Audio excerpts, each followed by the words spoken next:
এই বৈরী আবহাওয়া উপেক্ষা করে দেশ গড়তে জুলাই পদযাত্রা চলমান আছে। দেশ গড়তে জুলাই পদযাত্রা আমরা আজকে এসেছি মাগুরায়। আপনারা যারা এই বৃষ্টি রোদ উপেক্ষা করেও উপস্থিত হয়েছেন, বৈষম্যবিরোধী ছাত্র আন্দোলন এবং জাতীয় নাগরিক পার্টির সংগঠকেরা, তাদেরকে আন্তরিক ধন্যবাদ এবং কৃতজ্ঞতা জানাচ্ছি। আমরা মাগুরাতে এসেছি, আমরা প্রতিটি জেলাতে যাচ্ছি একটি বার্তা নিয়ে যে আমাদের দেশটাকে গড়তে হবে। এই জুলাই গণ অভ্যুত্থানের পরে যে বাংলাদেশ বিনির্মাণের লড়াই এখন শুরু হয়েছে, এই বাংলাদেশ নতুন করে গড়তে হলে আমাদের এই ফ্যাসিজমের সাথে যারা জড়িত ছিল তাদের বিচার, দেশের মৌলিক সংস্কার এবং একটি নতুন সংবিধান প্রয়োজন। এবং আমরা আরো বলছি যে আমাদের যে কোনো দেশের আধিপত্যবাদ ও আগ্রাসনের বিরুদ্ধে বাংলাদেশ পন্থী একটি রাজনীতি দাঁড়া করাতে হবে। আমাদের বাংলাদেশে যে সংকটগুলো চলমান আছে গণ অভ্যুত্থানের পরেও, যে আমরা একটি নতুন সংবিধানের জন্য এখনো কাজ করতে পারছি না, দেশের মৌলিক সংস্কারের জুলাই সনদ নিয়ে এখনো তালবাহানা চলতেছে।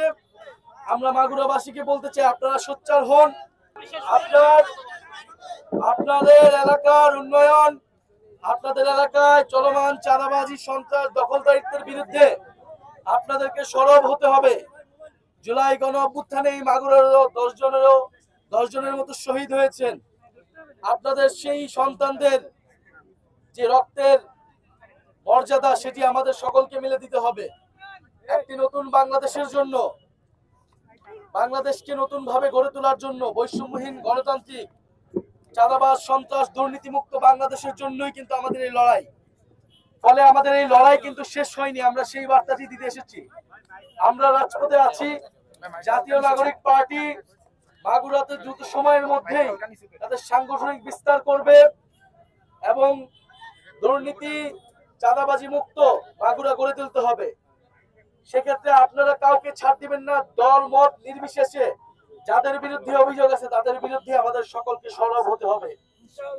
এবং জুলাই ঘোষণাপত্র এবং জুলাই সনদের জন্য আমরা 5ই আগস্ট এই গণ অভ্যুত্থানের 1 বছর পূর্তি হবে, আমরা 3রা আগস্টের মধ্যেই সেটি কার্যকর দেখতে চাই। এবং সরকার যদি 1 বছরের মধ্যেও এটি দিতে ব্যর্থ হয়, সকল রাজনৈতিক পক্ষ মিলে যদি ব্যর্থ হয়, তাহলে সারা দেশের ছাত্র জনতাকে নিয়ে আমরা আবারও মাঠে নামবো। 3রা আগস্ট আমরা শহীদ মিনারে ঢাকায় থাকবো। আপনাদেরকে 3রা আগস্টের আহ্বান জানাচ্ছি এবং ইনশাল্লাহ আমরা আবারও মাগুরাতে আসবো। মাগুরার বাসীর এলাকার যে সমস্যা, সেই সমস্যার সমাধানের জন্য জাতীয় নাগরিক পার্টির নেতৃবৃন্দ আপনাদের সাথে সবসময় থাকবে। আমরা আজকে বিদায় নিচ্ছি, কিন্তু মাগুরাবাসীকে আমরা আন্তরিক ধন্যবাদ জানাচ্ছি যারা আজকের এই পদযাত্রায় অংশগ্রহণ করেছেন এবং বিচার সংস্কার এবং নতুন সংবিধানের দাবিতে যারা সরব হয়েছেন তাদেরকে ধন্যবাদ জানাচ্ছি।